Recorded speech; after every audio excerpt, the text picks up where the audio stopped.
సినిమాలను ఎంచుకోవడంలో junior NTR lineup ఆయన ఫ్యాన్స్కు ఉర్రూతలూగిస్తుంది. ప్రస్తుతానికి వార్ 2 పూర్తి చేసిన ఎన్టీఆర్ ఆ సినిమాతో ఆగస్ట్ 14న ప్రేక్షకుల ముందుకు రాబోతున్నాడు. వార్ 2 పూర్తి చేసుకున్న జూనియర్ ఎన్టీఆర్ ప్రస్తుతం ప్రశాంత్ నీల్ డైరెక్షన్లో సినిమా పనుల్లో బిజీ అయిపోయాడు. ప్రస్తుతం ప్రశాంత్ నీల్తో చేస్తున్న డ్రాగన్ సినిమాకు తారక్ పూర్తి సపోర్ట్ అందిస్తున్నాడట. ఆ సినిమా షూటింగ్ కూడా అనుకున్నది అనుకున్నట్లుగా జరుగుతుందట. అయితే ఎన్టీఆర్ ప్రశాంత్ నీల్ సినిమా పూర్తయ్యాక తరువాత త్రివిక్రమ్ లైన్లో ఉన్నాడు. NTR Trivikram combo cinema variety కాన్సెప్ట్తో వస్తుందని తెలుస్తుంది. ఈ మధ్యనే ఎన్టీఆర్ మురుగన్ బుక్తో కనిపించేసరికి త్రివిక్రమ్ సినిమా కోసం తారక్ ప్రిపేర్ అవుతున్నాడని అనుకుంటున్నారు. అయితే త్రివిక్రమ్ ఈ సినిమా ఎప్పుడు మొదలు పెడతారు అన్నది మాత్రం ఇంకా క్లారిటీ లేదు. త్రివిక్రమ్ తారక్ సినిమా కన్నా ముందు వెంకటేష్తో సినిమా చేయబోతున్నాడని ఫిలిం నగర్లో టాక్. వెంకటేష్తో సినిమా పూర్తి చేశాకే త్రివిక్రమ్ ఎన్టీఆర్ మూవీ ఉంటుందని తెలుస్తుంది.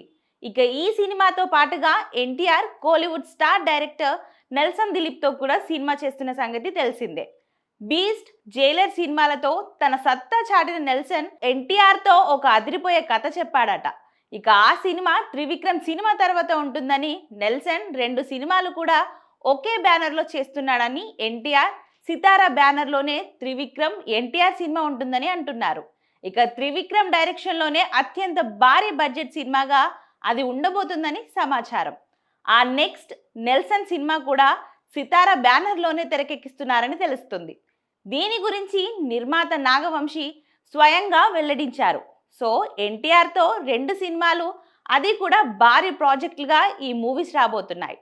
సో ఈ సినిమాలు వస్తే సితారా బ్యానర్ పేరు పాన్ ఇండియా రేంజ్లో మారుమోగిపోవడం పక్కా అని తారక్ అభిమానులు చెప్తున్నారు. వార్ 2తో బాలీవుడ్ ఎంట్రీ ఇస్తున్న ఎన్టీఆర్ రాబోయే సినిమాలతో కూడా పాన్ ఇండియా లెవెల్లో షేక్ చేసే ప్లాన్లో ఉన్నారని సమాచారం. మొత్తం మీద వార్ 2తో బాలీవుడ్ ఎంట్రీ ఇస్తున్న తారక్ అక్కడ కూడా సక్సెస్ అవుతాడని ఆయన అభిమానులు చెప్తున్నారు.